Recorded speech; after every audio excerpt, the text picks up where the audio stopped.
What's going on, everybody? This is Andrew with Mole Miners. I am pulling up to a customer's house who we are going to aim to try and pull the traps today. I think there's only one trap left. They were put as a precautionary trap last week by our other technician. And so we're gonna look around and see what we see. And if we don't see anything, then we should be good. All right.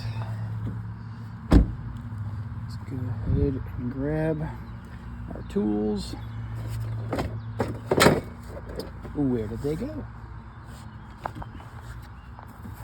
There. Okay, so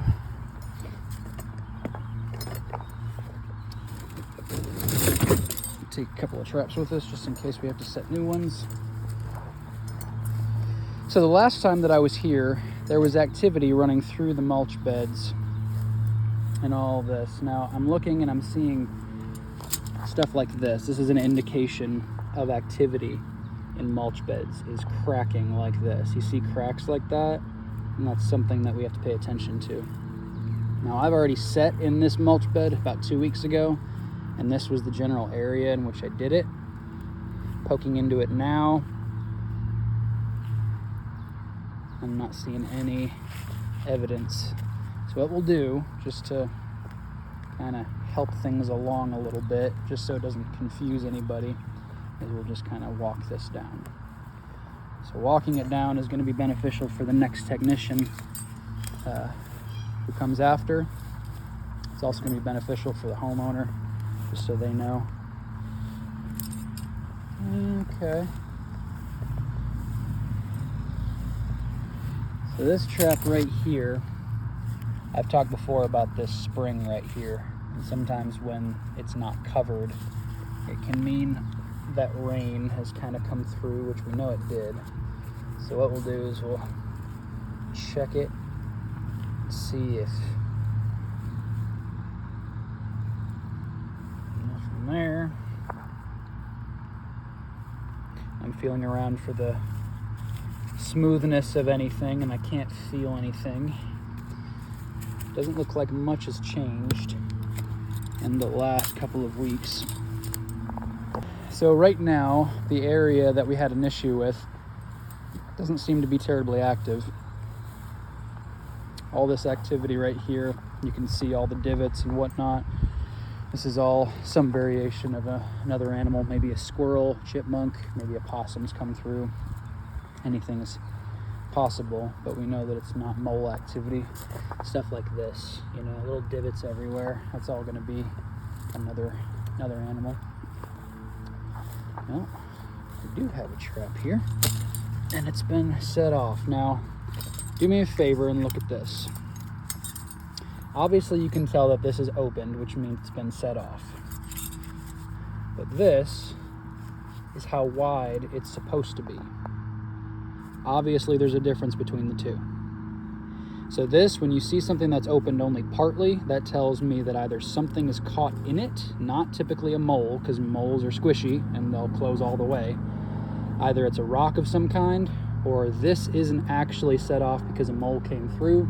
It's set off because all of this dirt is turned into mud and just kind of smashed down everything, setting off the trigger pin. So, is it because of a rock? Yeah.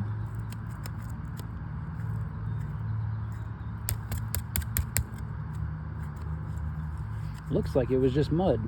I didn't see any rocks in there. None of this is rocks. It's all just regular dirt.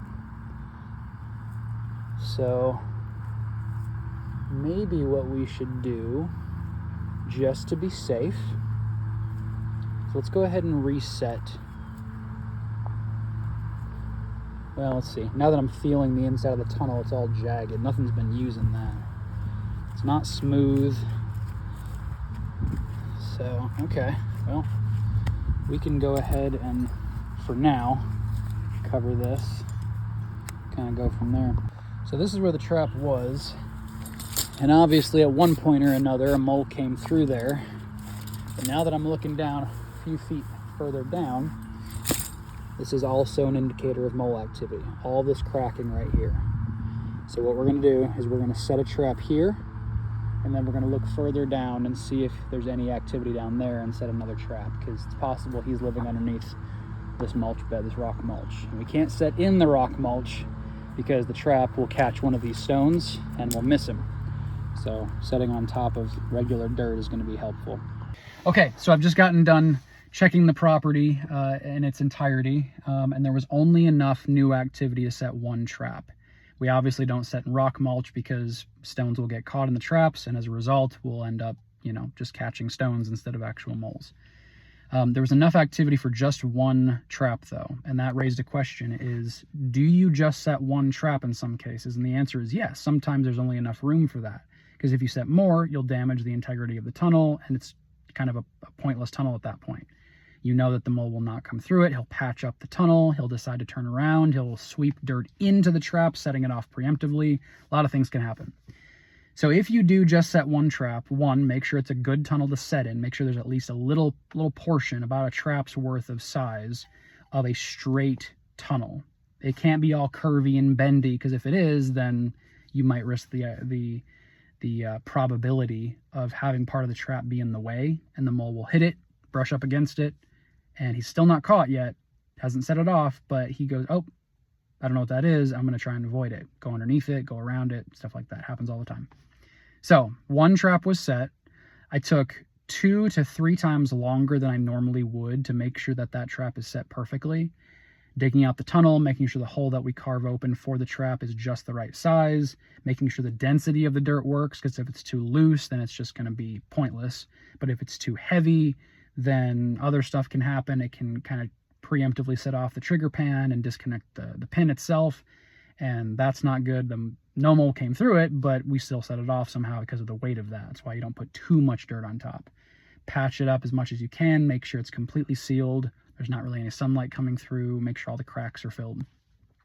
So even though there's one trap here, I've done my best to set it the best way I know how to do, and as a result, we'll see exactly what happens next week.